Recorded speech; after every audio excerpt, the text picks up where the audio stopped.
The bond shattered at midnight. Seren felt it like a blade through her chest. Cold, precise, final. One moment she was whole. The next, something inside her was ripping apart, thread by thread, as if her very soul was being torn from her body. She knew what it meant. Every wolf knew. Her mate had chosen another. Through the agony, through the tears streaming down her face, she felt it all. The sacred words being spoken. The new bond forming. A woman's presence wrapping around the place in his heart that had belonged to Seren. Alpha King Fenric of Valdris, the man who had sworn to love her until the mountains crumbled, was claiming someone else. So Seren ran. She vanished into the night, leaving behind the palace, the crown that should have been hers, and the man she had loved more than her own life. She left no note, no explanation, no goodbye. Let him have his new queen. She would rather die in exile than watch. But Seren didn't know the truth. She didn't know that the bond she felt breaking was a lie, woven by dark magic. She didn't know that the man she loved was screaming her name even now, fighting against chains he couldn't see. And she didn't know that when Fenric discovered what had been done, when he realized she was gone, he would burn his own kingdom to the ground to find her. He would betray his pack, slaughter his council, break every law his bloodline had ever written. Because some bonds, once forged, cannot be replaced. And some kings, when they lose what matters most, become monsters. The ceremony was supposed to be a formality. Seren stood in their private chambers, brushing her hair before the mirror, waiting for Fenric to return. The lunar rite was an ancient tradition, a reaffirmation of alliances, nothing more. He would stand before the pack elders, accept their blessings, and come back to her within the hour. He had kissed her forehead before leaving. "I'll be quick," he'd promised. "Keep the bed warm." She had laughed, swatting his chest. "You say that every time." "And I mean it every time." His scent still lingered on her skin, pine and wood smoke and something uniquely him. The scent of home, the scent of safety. After 2 years as his bonded mate, Seren still couldn't believe her fortune. A lowborn Omega chosen by an Alpha King. The scandal had nearly torn the kingdom apart. But Fenric hadn't cared. He had looked at her, truly looked at her, and said, "You're mine. Nothing else matters." And Seren had believed him. She was still brushing her hair when the first tremor hit. It started small, a flicker in her chest, like a candle caught in a draft. She paused, frowning. The bond between mates was a constant hum, a warmth that lived beneath her ribs. But this felt different. Cold. Serene set down the brush. The second tremor was worse. A crack, deep inside her, spreading outward like ice across a frozen lake. She gasped, her hand flying to her chest. "Fenric?" No response. Only silence where his presence should have been. And then the bond exploded. Seren screamed. She collapsed to her knees, clutching at her chest as agony unlike anything she had ever known tore through her. It felt like dying. It felt like being unmade. Past the pain, past the roaring in her ears, she felt it. Another woman. A presence sliding into the bond, wrapping around the threads that connected Seren to her mate. Foreign. Wrong. Taking root where Seren had lived for 2 years. Sacred words echoed through the connection. Ancient vows, binding vows, the kind that could only be spoken when an alpha claimed a new mate. "I take you as mine, my queen, my bond, my eternal." Fenric's voice, his words, but not to her. Serene's vision blurred with tears. No, this couldn't be happening. This wasn't possible. He loved her. He had chosen her. He had... The bond snapped. Clean. Complete. Final. Where Fenric's presence had once burned warm and constant, there was now only emptiness, a void, a wound that would never heal. Seren knelt on the floor of their chambers, shaking, gasping for breath that wouldn't come. He chose someone else. Her mind couldn't process it. Her heart refused to believe it. But her wolf knew. The bond was gone. Replaced. She had been cast aside. The door to the chambers opened. Seren looked up, desperately hoping to see him, hoping this was a nightmare, hoping. But it wasn't Fenric. It was Varin, the king's chief advisor. An elderly wolf with cold eyes and a colder smile. "My lady," he said smoothly, "I see you've felt the news." Seren stared at him, unable to speak. "The king has taken Nerissa as his bonded queen. The ceremony concluded moments ago." Varin's smile widened, showing too many teeth. "You understand, of course. A king cannot be bound to an omega of no standing. The pact demanded a proper queen." And King Fenric agreed. Lies. This had to be lies, but the emptiness in her chest screamed otherwise. "You have until dawn to leave the palace," Varin continued, his voice sickeningly pleasant. "The king requests discretion, for everyone's sake." He turned and left, closing the door softly behind him. Seren knelt there in the silence, in the darkness, in the ruins of everything she had believed. And then she stood. She didn't weep. She didn't rage. She simply moved, grabbing a cloak, a small purse of coins, the dagger Fenric had given her on their first anniversary. She took nothing else. She wanted nothing else. At the window she paused. The palace stretched below her, glittering with torchlight. Somewhere in those halls, in that throne room, he was with another woman now, speaking vows to another woman, touching another woman. Seren pressed her hand to her stomach, where a secret grew that she had planned to tell him tonight. Now, he would never know. She climbed out the window and disappeared into the night. 3 weeks later, Seren still hadn't stopped running. The village of Merowan was small enough to be forgotten, tucked into the mountains at the far eastern edge of the continent. No pack territory claimed it. No king's laws reached it. It was a place for those who wanted to disappear. Seren had become very good at disappearing. She rented a room above a tavern, paying the innkeeper in coins and silence. The woman asked no questions. In Merowan, questions were bad for business. During the day, Seren worked in the tavern kitchen, chopping vegetables, scrubbing pots, keeping her head down.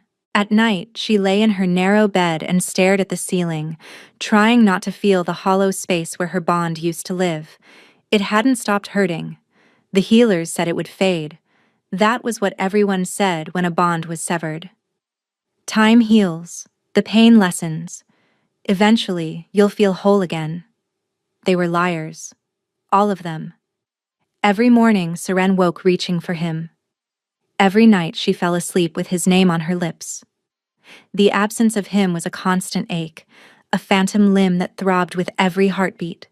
And the worst part, the cruelest part, was that she still loved him. Even now. Even after everything. Some pathetic, broken piece of her heart still belonged to Fenric, and she hated herself for it. "You're going to burn those onions." Seren blinked, jerking back to awareness. The tavern owner, a stout woman named Birch, was watching her with shrewd eyes. Sorry." Seren quickly stirred the pot. "I was distracted." "You're always distracted." Birch leaned against the counter, arms crossed. 3 weeks you've been here. 3 weeks of that same look on your face. Like someone carved out your heart and forgot to kill you first." Seren said nothing. "Man trouble," Birch concluded. It wasn't a question. "Something like that." "Bonded?" Seren's hand stilled on the spoon. "Once." Birch made a sympathetic sound. "Severed bonds are the worst. Nothing hurts quite like that." She paused. "He leave you? Or did he die?" "He chose someone else." The words tasted like ash. Saying them aloud made them real in a way Serene had been avoiding. Birch's expression shifted, hardening with something that might have been anger. "Then he's a fool. Any wolf with eyes could see your quality, girl. Whoever he picked instead, I hope she makes his life miserable. Despite everything, Seren almost smiled. Thank you. Don't thank me. Just don't burn my onions. Seren returned to her work, but her mind drifted again, back to Valdris, back to the palace, back to him. Did he think about her at all? Did he wonder where she had gone? Or had she already been erased from his memory, replaced by the woman who now wore her crown? Nerissa. Seren didn't know much about her. A noble's daughter, highborn and beautiful, everything Seren had never been. The pack had probably celebrated the new queen. Finally, a proper match for their king. Finally, someone worthy. Seren's hand drifted to her stomach. The baby was still just a flutter, a presence she felt more than anything else. In a few months, the signs would be impossible to hide, but for now, it was her secret. The last piece of Fenric she had left. He would never know. That was the cruelest irony of all. The heir he had always wanted. The child they had dreamed about together. And he would never know it existed. Sometimes, late at night, Seren imagined going back. Imagined standing before him with the evidence of their love swelling beneath her dress. Imagine the look on his face when he realized what he had thrown away. But then she remembered the bond snapping. Remembered feeling another woman take her place. Remembered the cold finality of it. He had made his choice. Now she had to live with it. The tavern door crashed open. Seren looked up as 3 men stumbled in. Travelers by the look of them, dusty from the road. They called for ale and collapsed at a corner table, voices loud and boisterous. She tried to ignore them. Customers came and went. It was none of her concern. But then one of them said a name that made her blood freeze. Alpha King Fenric has lost his mind. That's what they're saying. Seren's hand tightened on the spoon. Another man laughed. Lost his mind? The man's tearing his own kingdom apart. Threw 3 council members into the dungeons last week. Executed his own advisor. Varen. The very same. Had him dragged from his bed in the middle of the night and put a sword through his chest personally. Seren couldn't breathe. What set him off? The third man asked. Who knows? Some say it's the new queen. Some say she's actually a prisoner now, locked in the North Tower. The whole palace is in chaos. And the king. The man leaned closer, lowering his voice. They say he doesn't sleep, doesn't eat. Just paces the halls like a madman, screaming one name over and over. What name? Seren's breath seized in her lungs. Seren. He's looking for someone called Seren. 2 weeks earlier, Valdris Palace Fenric woke to screaming. It took him a moment to realize the screaming was his own. He was on the floor of the throne room, his body convulsing, his hands clawing at the stone. Pain, unlike anything he had ever known, was ripping through his chest, a tearing, burning agony that felt like his soul was being shredded. The bond, he gasped. Something's wrong with the bond. Your Majesty, please remain calm. Hands grabbed him, trying to hold him down. Faces swam above him. Council members, guards. Varen's cold smile hovering at the edge of his vision. Where is Seren? Fenric snarled. Where is my mate? Silence. The wrong kind of silence. Fenric forced himself upright, shoving away the hands that reached for him. His wolf was howling inside his skull, clawing for dominance, sensing something catastrophically wrong. Where? He said, his voice dropping to a register that made the entire room flinch. Is my wife? Varen stepped forward, that serpentine smile firmly in place. Your Majesty, I'm afraid there's been a development. Speak. During the lunar rite, the Pack Elders determined that your bond to the Omega Seren was unsuitable. For the good of the kingdom, a new bond was required. A proper queen. Varen gestured, and from behind a pillar, a woman emerged. Nerissa. She was beautiful in a cold, sculpted way. High cheekbones, pale hair, eyes like chips of ice. She curtsied deeply before him. My king, she said, my mate. Fenric stared at her. Then he looked down at his hands, at the faint, foreign tingle that hummed beneath his skin. A bond. But not his bond. Not Seren's warmth and light and home. Something wrong, something forced. What have you done? His voice was barely human. Varen's smile faltered. Your Majesty, this was for the best. The Omega was beneath you. The pact demanded. I didn't ask what the pact demanded.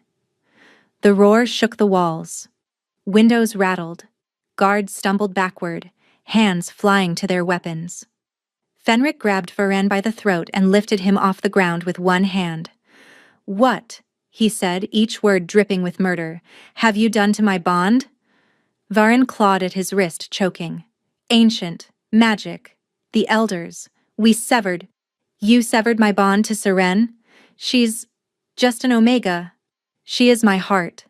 Fenric threw Varen across the room. The advisor crashed into a pillar and crumpled like a broken doll. The room erupted into chaos.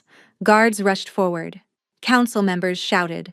Nerissa screamed something he didn't hear, but Fenric was already moving, running through the palace corridors, following the ghost of a scent that grew fainter with every step. Their chambers. She would be in their chambers. He burst through the door so hard the hinges shattered. Empty. The room was empty. Her brush lay abandoned on the floor. The window was open, curtains drifting in the cold night air. And her scent, her beautiful, perfect scent, was already fading. Gone. She was gone. Fenric stood in the center of the room that still smelled like her, that still held the ghost of her laughter, and something inside him cracked. No. His voice broke. No. No, no. He searched the room, tore apart drawers and closets, checked every corner, every shadow, and every impossible hiding place. Nothing. She had taken almost nothing. Just a cloak, some coins, the dagger he had given her. She had left everything else behind, every gift, every jewel, every piece of their life together, because she thought he had abandoned her.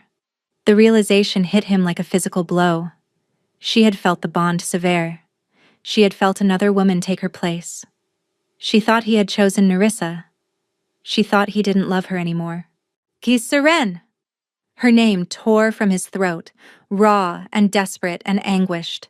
He screamed it into the empty room, into the cold night, into the void where she should have been. No answer came. Fenric sank to his knees, clutching the brush she had left behind, her scent still clinging to the bristles. His wolf was howling, clawing, demanding he find her, bring her back, make this right. But she could be anywhere. She could be miles away by now. And the bond that should have led him straight to her, was gone. Replaced by a cold, artificial thread that connected him to a woman he had never wanted. Behind him, footsteps approached. Your Majesty. It was Corvin, his beta, one of the few wolves he still trusted. The council is demanding answers. They want to know. Seal the borders. Corvin paused. Sire? Fenric rose, turning slowly. His eyes had shifted, no longer fully human, glowing with the amber light of his wolf. When he spoke, his voice carried the weight of mountains. Seal every border. Close every gate. No one leaves this kingdom until I find her. The council won't allow. The council, Fenric said, just committed treason against their king. Anyone who helped sever my bond dies tonight. Anyone who knew dies tomorrow. And anyone who stands between me and finding Seren. He stepped closer to Corvin, and even his most loyal beta took a step back. Will wish they had never been born. Corvin's face went pale. Fenric, think about what you're doing. You're talking about turning against your own pack. They turned against me first. Fenric's voice dropped to a whisper. They took her from me, Corvin. They made her believe I didn't want her. They made her run. We'll find her. There are other ways? There are no other ways. There is only her.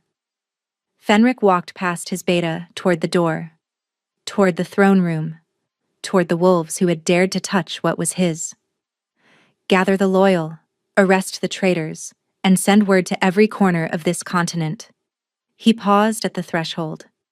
The Alpha King is hunting, and he will tear apart anyone, pack, council, kingdom, who stands in his way. Within hours, the dungeons were full. Within days, the first executions began. And across the mountains, 3 weeks and 1,000 miles away, Seren heard his name spoken in a tavern and realized that running might not have been enough, because the wolf who had broken her heart was coming, and he would burn the world to find her. The border town of Cathras burned. Not literally. Fenric hadn't given that order yet, but the chaos was almost as destructive. Royal soldiers swarmed the streets, searching every building, questioning every citizen, turning the peaceful trading post into a militarized nightmare. Fenric stood at the center of it all, his presence alone enough to make grown wolves cower. She passed through here. He held up a strip of fabric, torn from a cloak, still carrying the faintest trace of her scent. 3 weeks ago, someone saw her. Someone helped her. The town mayor, a trembling beta named Josric, shook his head frantically. Your Majesty, we have hundreds of travelers passing through daily. We can't possibly. Then you'll search your records. Every inn, every stable, every merchant who sold supplies. Fenric's eyes blazed amber. Someone remembers a woman traveling alone. An Omega. Beautiful. Dark hair. Gray eyes. Sire, even if we find records, she could be anywhere by now. Then I'll search everywhere. Corvin appeared at his side, looking exhausted. 3 weeks of this relentless hunt had worn them all thin. But none more than Fenric himself, who hadn't slept more than an hour at a time since she vanished. We found something, Corvin said quietly. A stable hand remembers a woman matching her description. She bought a horse heading east. East, toward the mountain territories, toward the lawless regions where pack authority meant nothing. Smart. His Seren was so devastatingly smart. How long? Fenric demanded. She had a 2-week head start, but she was traveling slow, conserving coin. Corvin hesitated. There's something else. Fenric turned fully toward his beta. Speak. The stable hand said she looked unwell, pale, like she hadn't been eating properly. Corvin's voice dropped. He thought she might be ill, or what? Corvin wouldn't meet his eyes. Or with child. The world stopped. Fenric couldn't breathe, couldn't think, couldn't do anything but stand there as those words rearranged everything he thought he knew. With child. Seren had been trying to tell him something before the lunar rite. He remembered now, the way she'd smiled, nervous and excited, saying she had news. The way she'd touched her stomach when she thought he wasn't looking. She had been pregnant. She might still be pregnant. And she had run, alone, heartbroken, believing he had abandoned her, carrying his child. Fenric. Corvin's hand gripped his shoulder. Stay with me. She's pregnant. His voice sounded foreign to his own ears. She's out there, alone, pregnant with my heir, thinking I don't want her. We'll find her. You're right. We will. Fenric's expression hardened into something terrifying. Double the search parties, triple them. I want every village between here and the eastern mountains searched. Every inn, every farm, every cave if we have to. The pack won't support this level of resources for much longer, Corvin warned. The elders who survived the purge are already whispering about your fitness to rule. They say the false bond is affecting your judgment. The false bond? Fenric could feel it like a parasite. Nerissa's presence coiled in the back of his mind, cold and wrong and unwanted. The magic that had forced it into existence was powerful, but unstable. It demanded consummation to solidify. Every day he refused her, the bond weakened, but it also weakened him. The severing of his true bond to Seren had left a wound that wouldn't heal, Adding this artificial connection on top of it was like pouring salt into that wound daily. His wolf was in constant agony, torn between two bonds, one dead and mourned, one alive and hated. My judgment is the only thing keeping this kingdom standing, Fenric said flatly. The elders committed treason. They tore out my heart and expected me to thank them for it. Anyone who questions my methods is welcome to join them in the dungeons. And Nerissa? Fenric's lip curled. What about her? She claims she was forced into this as well, that the elders threatened her family if she didn't cooperate. Corvin's tone was careful. She's been cooperative since her imprisonment.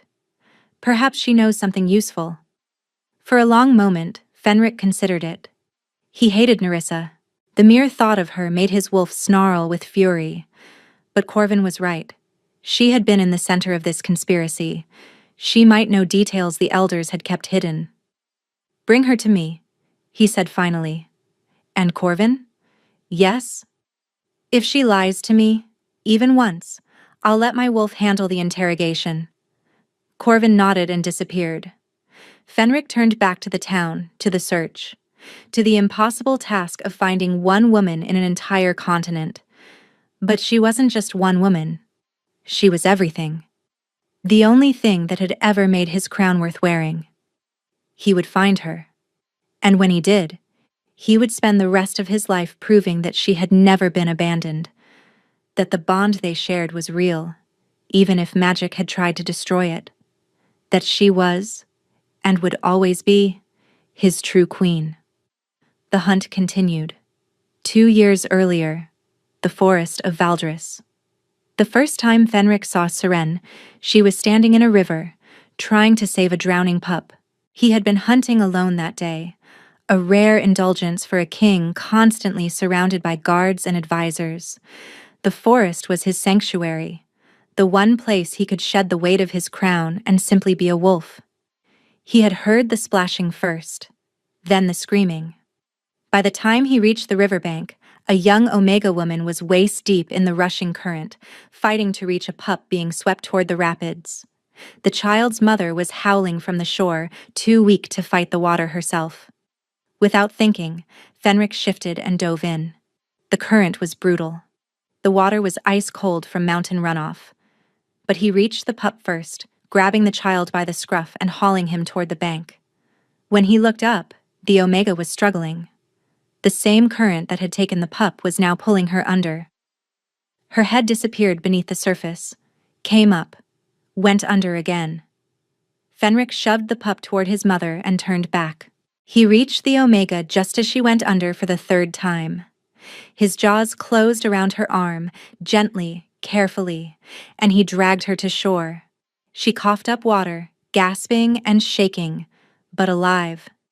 And then she looked at him. Gray eyes, the color of storm clouds and steel and everything fierce.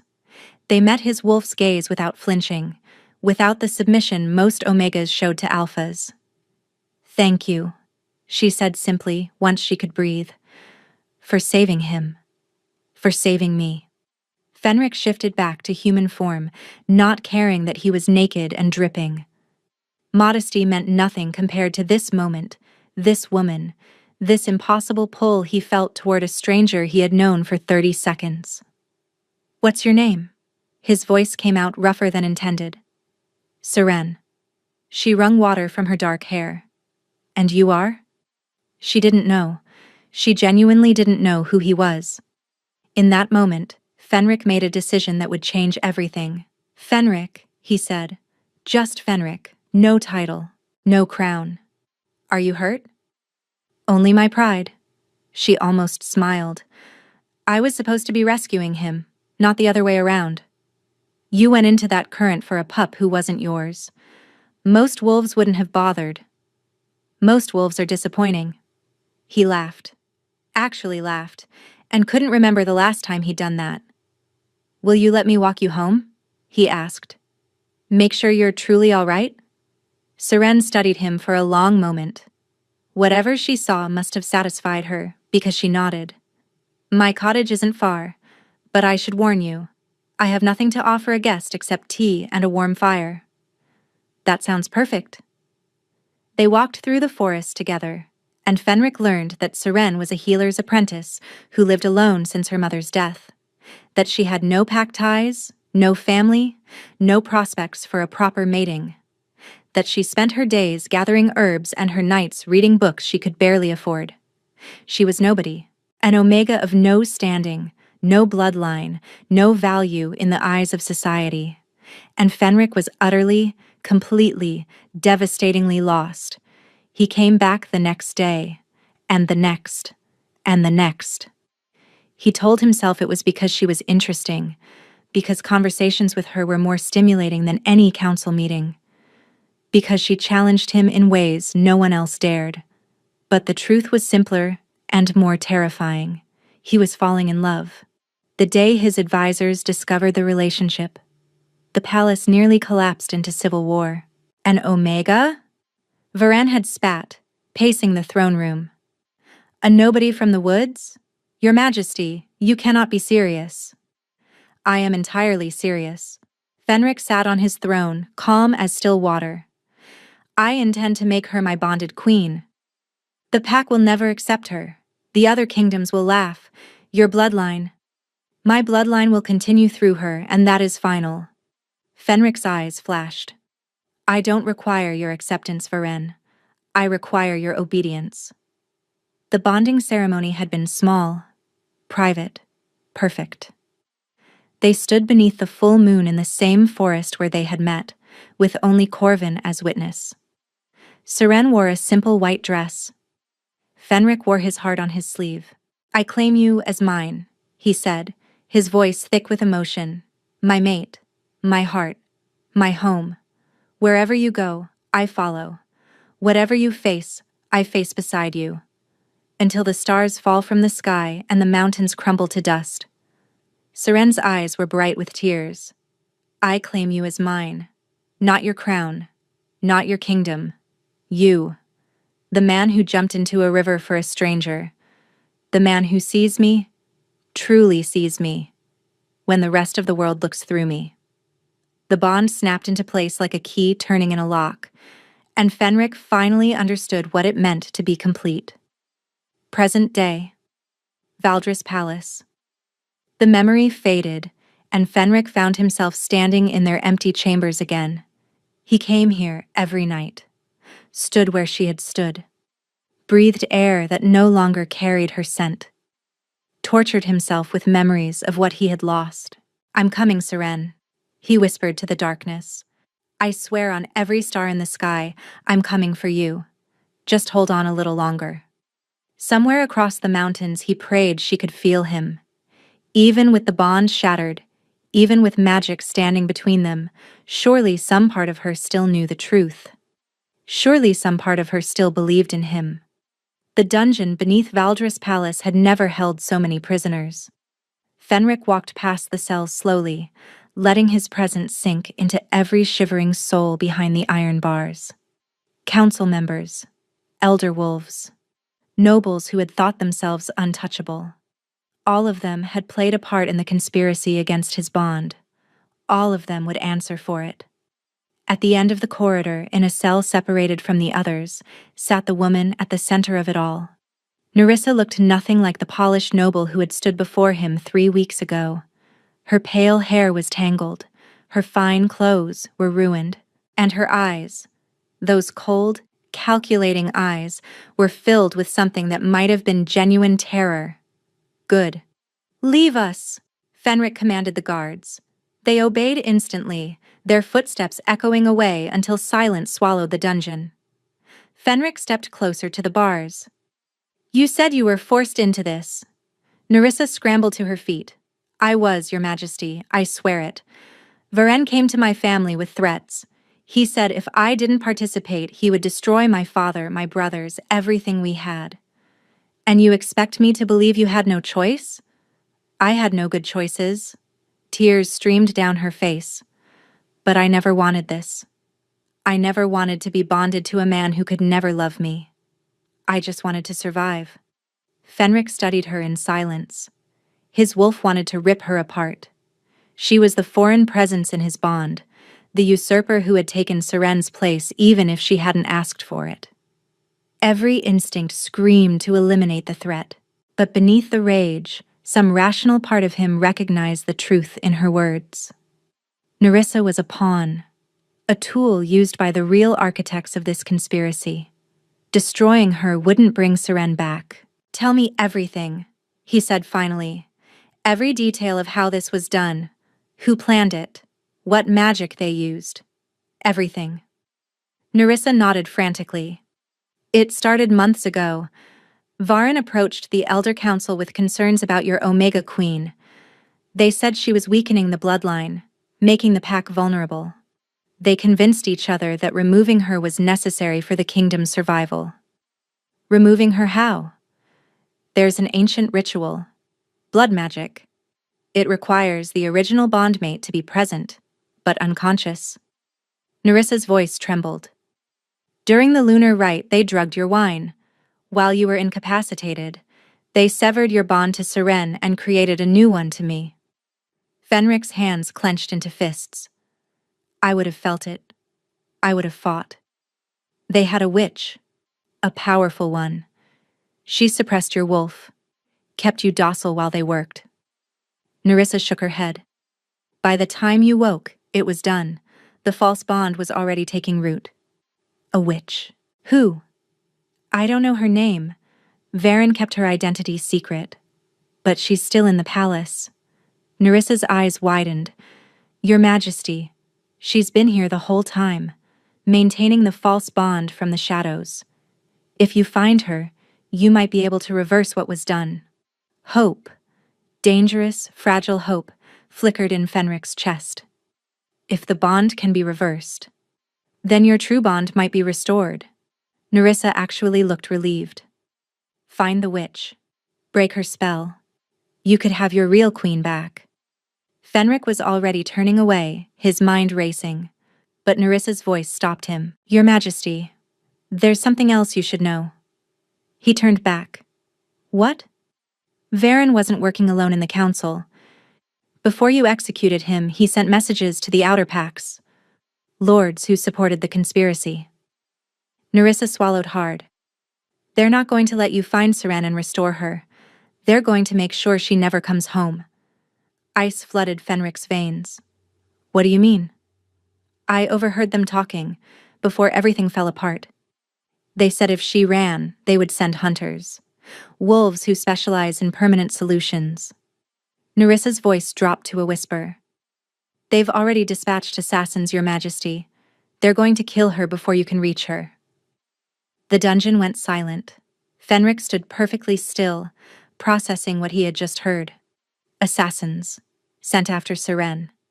After his pregnant, heartbroken, defenseless mate who thought she was simply running from a broken heart. She wasn't running from heartbreak anymore. She was running for her life. And she didn't even know it. The last thread of restraint holding Fenric together severed completely. Not his sanity. That had been fraying for weeks. This was something deeper. Something more primal. The final barrier that had kept him tethered to civilization, to duty, to anything resembling a king's composure. It was gone. "Corvin!" His roar shook the dungeon walls. His beta appeared within seconds, breathless and alarmed. "Gather every loyal wolf we have," Fenric commanded. "Not soldiers, hunters, the best trackers in the kingdom. We leave within the hour." "Where are we going?" "East, to the mountains, to find her before the assassins do." Fenric's eyes were fully wolf now, glowing like molten gold. "And Corvin? Anyone who tries to stop us, pack member, council lord, I don't care, dies where they stand." Corvin hesitated. "Fenric, this is war.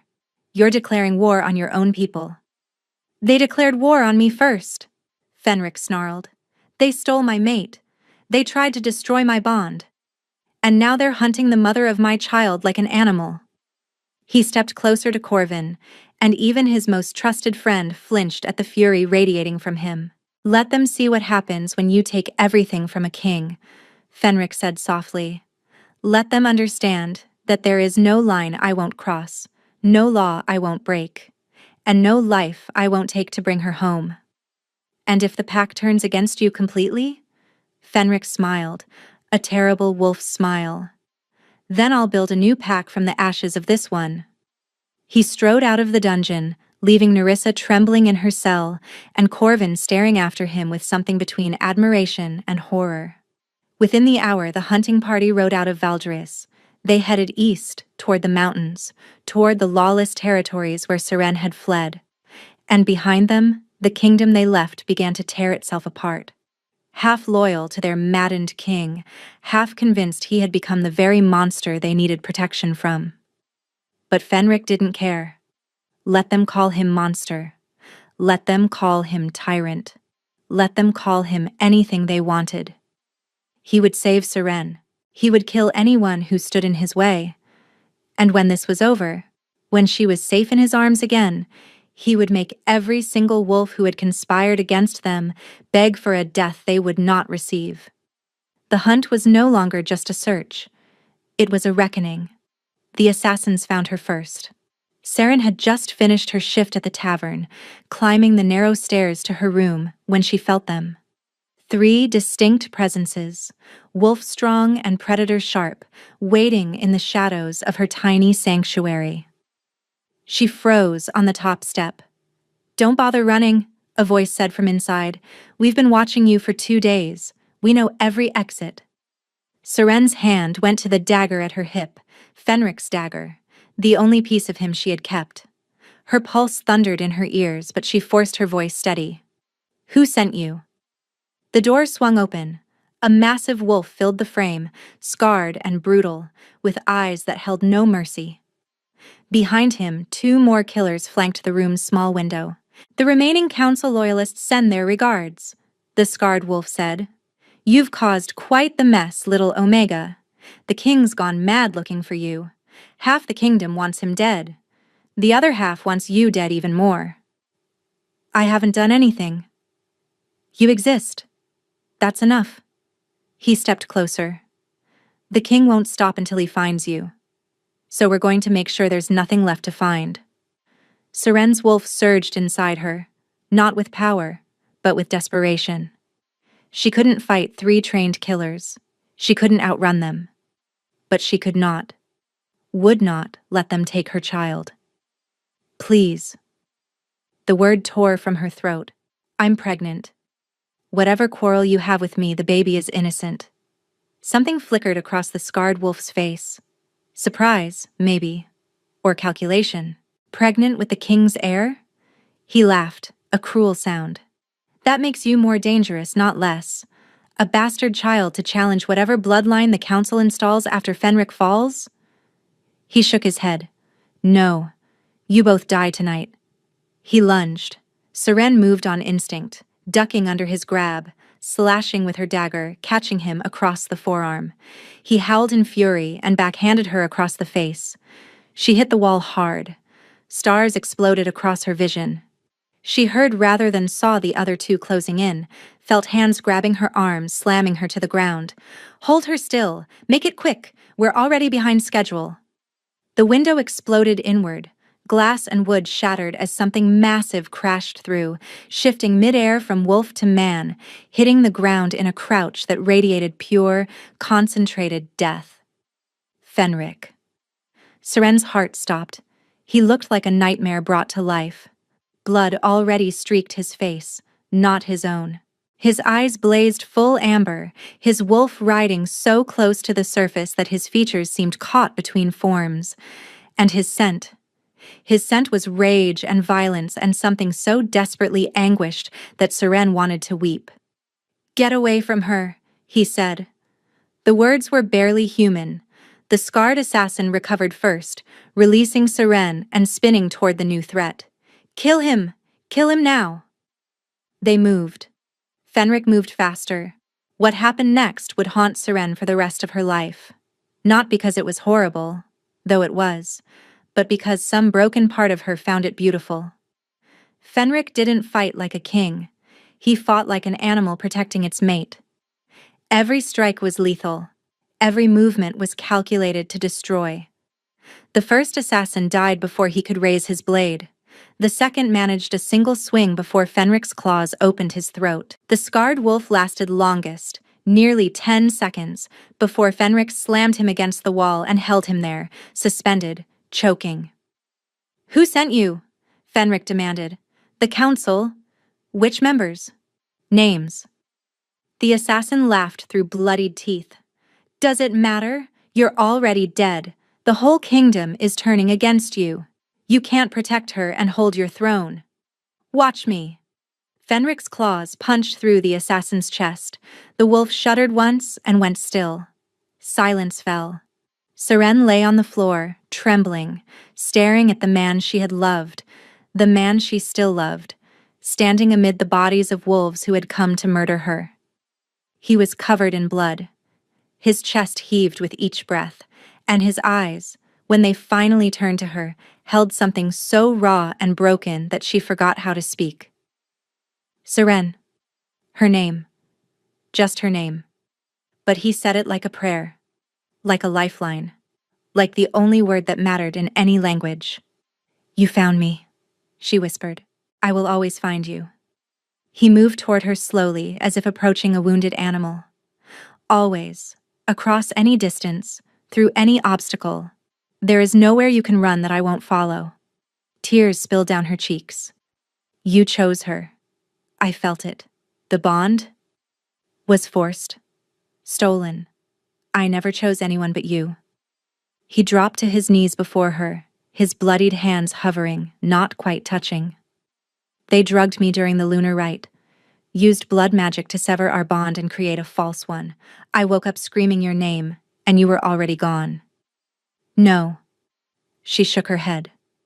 "No, I felt it. I felt another woman in our bond. Magic.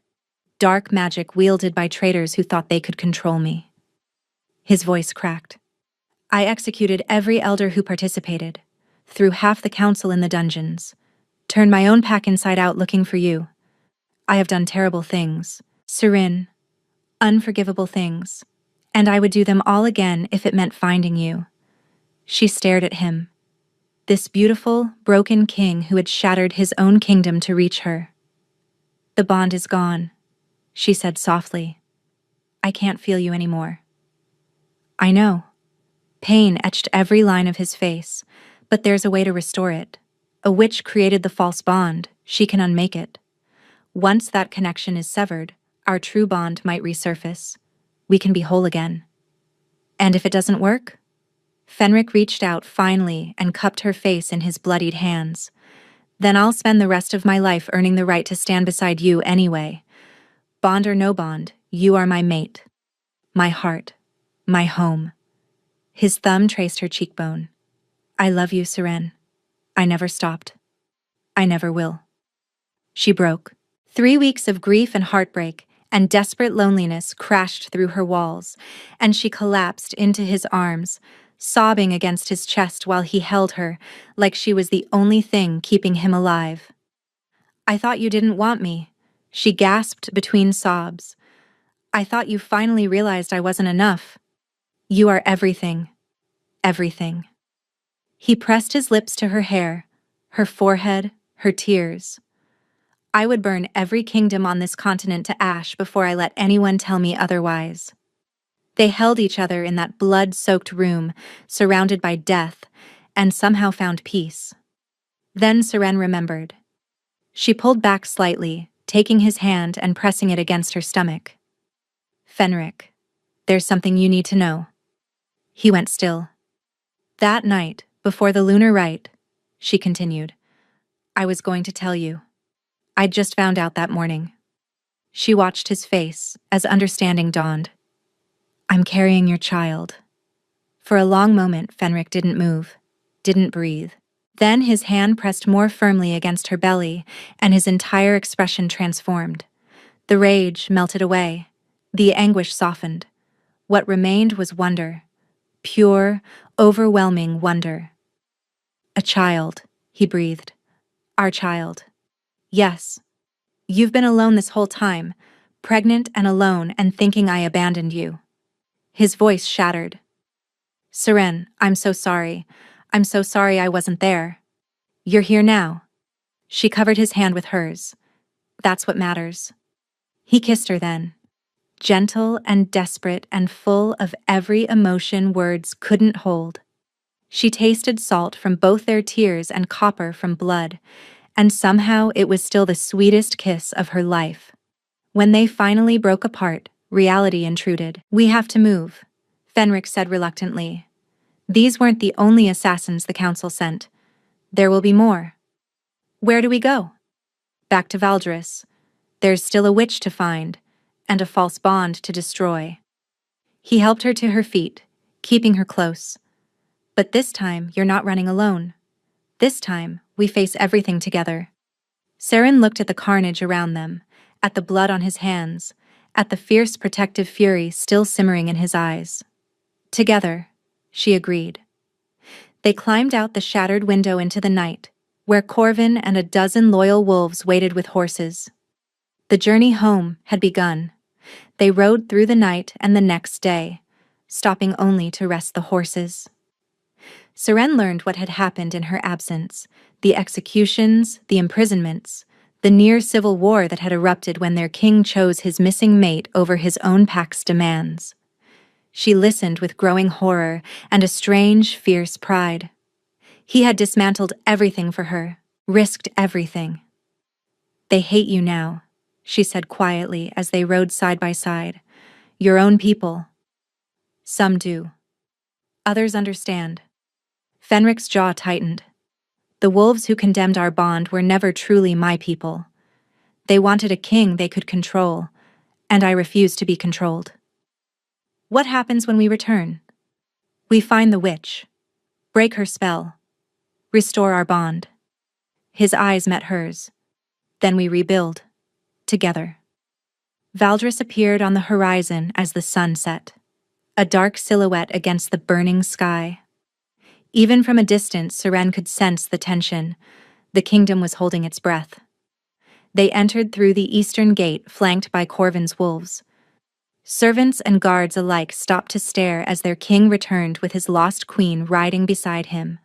The whispers started immediately. That's her, the Omega. She's alive? Look at the king's face. He's different. Is she truly pregnant? Seren kept her chin high, refusing to show weakness. These people had participated in her destruction, or at least allowed it to happen. She would not give them the satisfaction of seeing her cower. Fenric led her directly to the throne room, where a small group waited. Corvin's most trusted wolves, a handful of servants who had proven loyal, and in the corner, still under guard, Nerissa. The false queen looked even worse than before. Whatever magic maintained the artificial bond was clearly taking its toll on her as well. Her skin was sallow, her eyes hollow. You found her, Nerissa said, something like relief in her voice. Thank the gods. Where is the witch? Fenric demanded without preamble. Nerissa hesitated. I told you I don't know her name, but she's been staying in the old servant quarters in the East Wing. Varen set her up there before you. She swallowed. Before. Fenric turned to Corvin. Search the East Wing, every room. Bring me anyone you find. As Corvin departed with a squad of wolves, Seren studied Nerissa, the woman who had taken her place, however unwillingly, the false queen who had worn her crown. You really didn't want this, Seren said. It wasn't a question. Nerissa laughed bitterly. I wanted to survive, that's all. Varen made it clear what would happen to my family if I refused. Her eyes met Serene's. I know you have every reason to hate me, but I never wanted your mate. I never wanted any of this. Then help us end it. I'll tell you everything I know. Nerissa straightened slightly. But there's something I haven't told the king yet. Something I only just remembered. Fenric's attention snapped to her. What? The witch who created the false bond. I saw her face once, briefly, before the ceremony. I didn't recognize her then, but lately I've been thinking. Nerissa's voice dropped. She looked familiar, like someone from the palace. Someone from the palace? Seren frowned. A servant? No, higher than that. Nerissa closed her eyes, concentrating. The way she moved, the way she spoke to Varen as an equal rather than a subordinate, I think she was nobility. Someone who had access to the inner circles. Before anyone could respond, the throne room doors burst open. Corvin strode in, dragging a figure in chains. The woman fought every step, snarling and spitting, her fine clothes torn and her elegant hair wild. Serene's blood turned to ice. She knew that face. Lady Morgwyn, Fenric said, his voice deadly quiet. My mother's cousin. My own family. Morgwyn stopped fighting. She drew herself up with tattered dignity, her eyes blazing with defiance. Don't look so surprised, nephew. Did you really think you could disgrace our bloodline with that Omega trash and face no consequences? You did this. Fenric advanced on her slowly. You created the false bond. You helped sever my connection to my true mate. I did what was necessary, what your father should have done years ago, protected the purity of our line. Morgwyn's lip curled as she looked at Seren. An Omega, with no family, no standing, no worth. Carrying the heir to Valdris in her common belly. It's an abomination. She is my wife. She is a mistake, one I intended to correct. Morgwyn smiled coldly. The false bond was just the beginning. Once you consummated it with Nerissa, the magic would have been permanent. Your little Omega would have been forgotten, but you refused. You clung to something that no longer existed like a lovesick pup. And the assassins? Seren demanded. That was you as well? A contingency. Varen's council allies arranged the killers, but I suggested the necessity. Morgwyn shrugged. You should have died in that tavern. It would have been cleaner. Fenric's hand closed around her throat. Give me one reason, he said, his voice barely above a whisper. Why I shouldn't kill you where you stand. Because only I can undo what I've done. Morgwyn's smile didn't waver, even as his grip tightened. The false bond is tied to my blood magic. My life force. Kill me now. And the magic dies with me, but so does any chance of restoring what was lost. You'll be bonded to Nerissa forever, and your precious Omega will remain severed from you for the rest of her life. Fenric's grip trembled with the effort of not crushing her windpipe. You're lying. Am I? Are you willing to gamble your bond on it? Silence stretched through the throne room. Seren stepped forward, placing her hand on Fenric's arm. Let her speak. Seren, if she can restore our bond, we need her alive, at least for now. Seren met Morgwyn's hateful gaze without flinching. Tell us what you need to undo the magic. Morgwyn rubbed her throat as Fenric reluctantly released her. It requires a reversal ritual. Blood from both false bonded parties, willingly given. Blood from the true bonded pair. And a sacrifice. What kind of sacrifice? A life. Morgwyn's eyes glittered. Blood magic always demands balance. To restore what was taken, something of equal value must be given. Whose life? Mine would suffice. But I suspect you'd rather find another option. She laughed at their expressions. There may be alternatives, artifacts of power that could substitute for a life force, but finding one quickly enough? She shrugged. That would be your problem, not mine.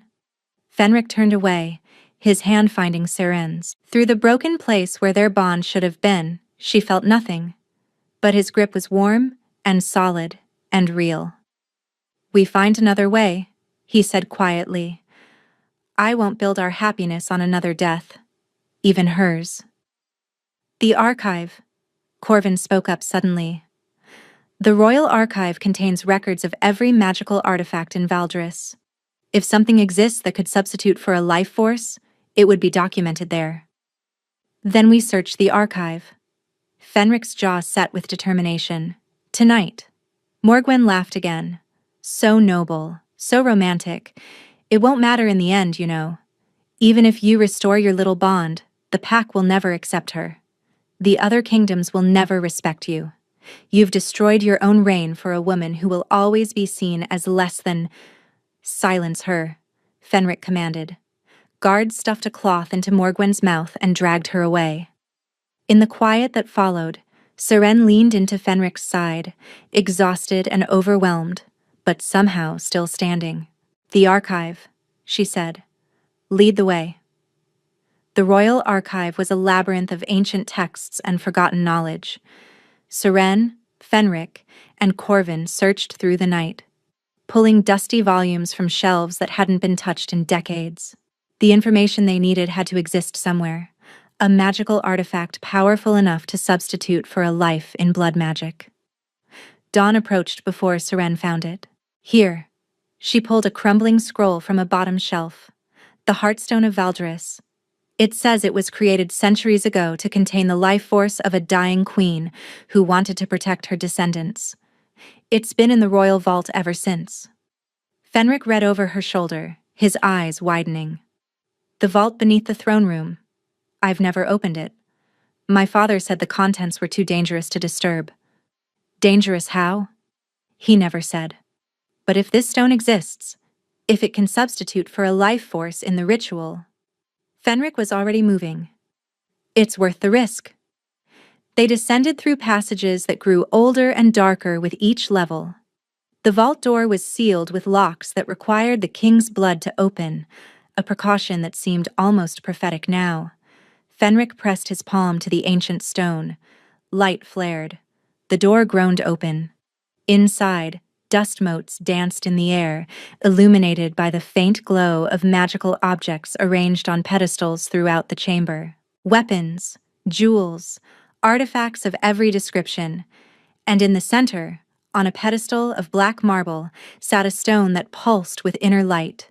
Red as heart's blood, warm as living flesh, the Heartstone. Seren approached it reverently. Even from a distance, she could feel the power radiating from it, ancient and patient, and somehow alive. "It's beautiful," she whispered. "It's our answer." Fenric reached for the stone. The moment his fingers touched it, the vault shook. "Fenric!" Seren spun. Figures poured through the vault door, wolves she didn't recognize, armed and armored, their eyes cold with purpose. "The remaining council loyalists," Corvin snarled, drawing his sword. "They must have followed us." There were at least 20 of them, against 3. "Give us the Omega," the leader demanded, "and the stone. The king can live. He's still useful as a puppet once we control his bond. But she dies, and the restoration ritual never happens." "Over my dead body," Fenric said. "That can be arranged." They attacked. The vault became chaos. Steel rang against steel. Wolves shifted mid-combat, tearing at each other with claws and fangs. Seren pressed herself against the central pedestal. The Heartstone clutched to her chest, watching Fenric fight like a force of nature. He was magnificent, terrible, unstoppable. But there were too many. A wolf broke through the line, lunging for Seren. She slashed with her dagger, catching him across the face, but his momentum carried him into her. They crashed to the ground, his weight crushing the breath from her lungs. "Seren!" Fenric's roar shattered something inside her. Not her resolve, not her courage. Something else, something that had been sleeping. Heat exploded from her chest. The Heartstone blazed like a sun against her skin. And suddenly, impossibly, she felt it. A thread, golden and fierce, stretching between her and Fenric. The bond. Not restored. Not complete. But there, flickering like a candle in a storm, fighting to reignite. Power surged through her. Seren didn't understand it, didn't question it. She simply let it flow, let the Heartstone's energy merge with the desperate need to protect her mate, her child, herself. Fire erupted. Not literal fire. Something more primal. A wave of force that blasted outward from her position, throwing enemies away like leaves in a hurricane. The council wolves screamed as they hit walls, floors, each other. When the energy faded, Seren stood in the center of the vault, the Heartstone still blazing in her hands, her eyes glowing with borrowed power. Fenric stared at her in awe. The stone, he breathed. It recognized you, chose you. Seren looked down at the artifact, which had dimmed to a gentle pulse that matched her heartbeat. I felt our bond. Just for a moment. It's not gone. Fenric crossed to her, stepping over fallen enemies. It was never gone, just buried, suppressed. He cupped her face. You brought it back. The Heartstone helped. The Heartstone responded to you, to your love, to your will to survive. He kissed her forehead. You're extraordinary. Corvin appeared beside them, bleeding but alive. We need to move. More will come. Let them. Fenric took Seren's hand. We have what we need. It's time to end this. They climbed out of the vault, the Heartstone cradled between them like a promise, and went to find Morgwen. The ritual awaited. The throne room had been cleared. Morgwen knelt in the center of a ritual circle, her chains replaced by magical bindings that prevented her from fleeing or interfering. Around her, symbols had been drawn in salt and ash, the framework of the reversal ritual she had been forced to teach them. Fenric stood on one side of the circle, Nerissa stood on the other, her face pale but determined. And in the center, between them, Seren held the Heartstone. Begin, Fenric commanded. Morgwen's voice rose, chanting words in an ancient tongue. The air grew heavy, the candles flickered. And slowly, painfully, Seren felt the magic begin to shift. The false bond between Fenric and Nerissa became visible, a sickly green thread connecting them, pulsing with stolen power. It was wrong, corrupted, a perversion of the sacred connection between mates. Blood of the false bonded, Morgwen intoned. Nerissa cut her palm, letting drops fall into a silver bowl. Fenric did the same. Blood of the true bonded. Seren sliced her own palm, adding her blood to the mixture. Fenric crossed to her side, his hand covering hers, their blood mingling. And the sacrifice. The Heartstone flared, heat and light poured from it, filling the circle, drowning out Morgwen's chanting. Seren felt the ancient queen's life force, preserved for centuries, finally finding its purpose. A sacrifice willingly made, long ago, for descendants she would never meet. The false bond shattered. Nerissa gasped, stumbling backward, the green thread dissolving into nothing. She looked at Fenric with clear eyes for the first time. It's gone, she breathed, the connection. I can't feel it anymore. But Seren barely heard her, because something else was happening. The golden thread she had felt in the vault was strengthening, no longer flickering but blazing, stretching between her and Fenric with the force of a river breaking through a dam. Their bond. Their true, real, unbreakable bond. It snapped into place with a force that drove them both to their knees. Seren gasped as Fenric's presence flooded through her. His love, his relief, his overwhelming joy, filling the hollow space that had ached for weeks. And she knew he felt the same from her.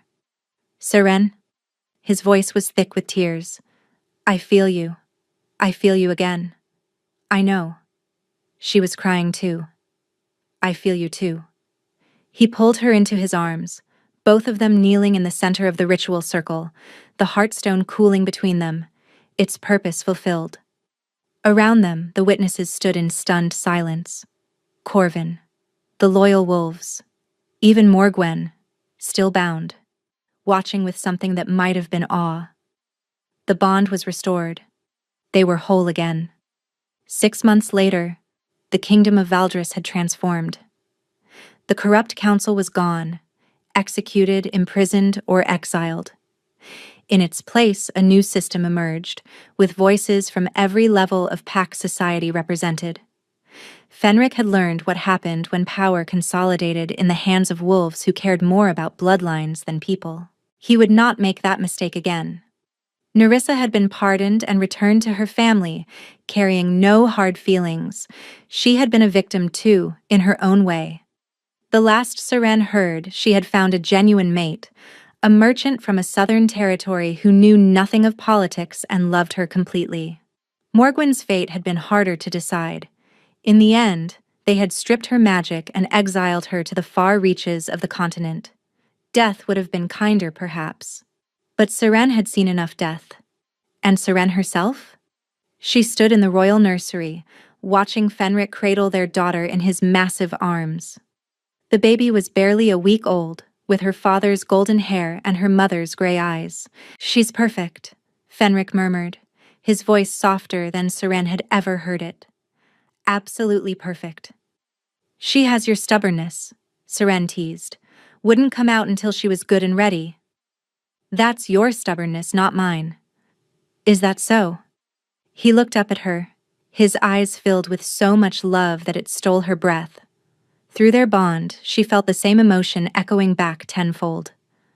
"I never thanked you," he said quietly. "For what?" "For running." He shook his head at her surprised expression. "If you hadn't run, I never would have known the depths of the conspiracy against us. I would have been controlled, manipulated, never understanding why my own pack turned against our bond. I ran because I was heartbroken. You ran because you survived." He crossed to her, the baby nestled between them. "You've always been a survivor, Seren. From the moment I pulled you out of that river.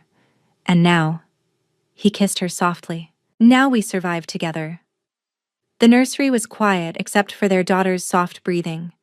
Outside, the kingdom continued its healing, slowly, imperfectly, but genuinely. There would be more challenges ahead. There always were. But standing here, with her mate beside her and their child in his arms, Seren knew one thing with absolute certainty. She had run from heartbreak and found her way home. And home, true home, was not a place. It was him. It was them. It was the bond that had refused to die, no matter what darkness tried to sever it. And it would last forever.